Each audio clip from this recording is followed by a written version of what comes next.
The case for Zohran Mamdani. How Zohran Mamdani showed Democrats what winning looks like, and no, it's not just socialism. There's a broad cross-section of DSA-aligned Zohran supporters and centrist Democrats and Republicans who want the takeaway from last night's election to be, socialism is taking over New York City. It serves their narratives, but it's not the full story. If that were truly the case, we'd have more AOCs in Congress, and folks like Richie Torres or Tom Suozzi wouldn't be representing parts of New York City. The reality is much more nuanced. What we saw was an incredibly charismatic progressive candidate, Zohran Mamdani, running on widely popular resident issues. He communicated through the platforms and voices that voters actually engage with and trust. Mamdani's campaign and its allies invested heavily in connected TV and streaming ads, essential in a crowded race within a hyper-competitive media market like New York City. But it wasn't just about paid reach. His short-form Instagram videos crushed.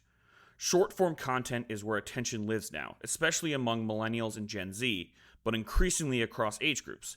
Bite-sized, persuasive videos are today's most effective voter engagement tools.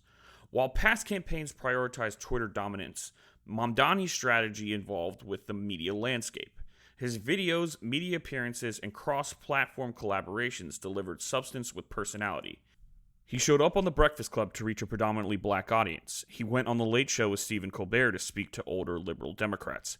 And I've been saying this for a while, getting in front of young men via social media figures like Stavros Halkias is an untapped goldmine for progressive outreach. Mamdani understood that. But it wasn't just the media. Zohran didn't rely on influencer clout or digital virality alone. He built coalitions. He earned second-choice votes. And that's the true promise of ranked choice voting. It rewards candidates who unify rather than divide. Mamdani impressed other candidates' supporters, gained their trust, and gave voters permission to support him without feeling like they were betraying their top pick. That's why we saw Cuomo supporters happily taking selfies with Zohran. That's how you build a winning multiracial, multi-generational, multi-ideological coalition. His cross-endorsement with Brad Lander was masterful, especially facing down a Cuomo comeback backed by institutional heavyweights like Rep. Jim Clyburn and President Bill Clinton, along with $20 million in outside spending. His message to voters was simple. If I'm not your number one choice, make me your number two. In a ranked race, that's a winning formula, one that centers unity before the primary is over, not after. Mamdani didn't just campaign online or behind podiums. He physically walked the length of Manhattan, meeting voters face to face. Even in an era where many electeds played it safe, he was out there, showing up with humility and accessibility. That's how you make people feel seen. And most importantly, he gave people something to vote for. To immigrants and Muslim voters, he was someone who looked like them, cared about their communities, and spoke with purpose and authenticity. To younger voters, he was someone their age talking about housing, affordability, and the real issues they face. He was unapologetic about inequality and unafraid to speak truth on hard issues, whether about Palestine or economic justice. And he wasn't intimidated by the old guard. That viral moment correcting Andrew Cuomo on the pronunciation of his name, that was a rallying cry. It wasn't just popular, it was effective, especially with the key demographic Democrats are struggling with in 2025, men.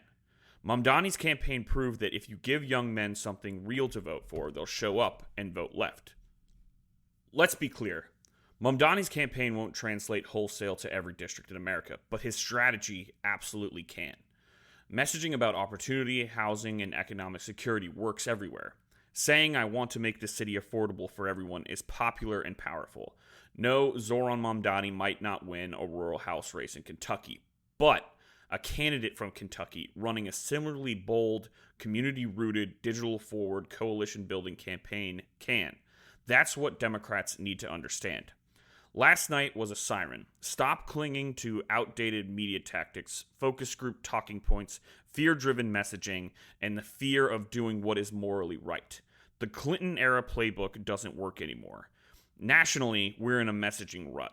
The only way out is to study the tactics and messaging of campaigns like Mamdani's, campaigns that meet the moment and the people.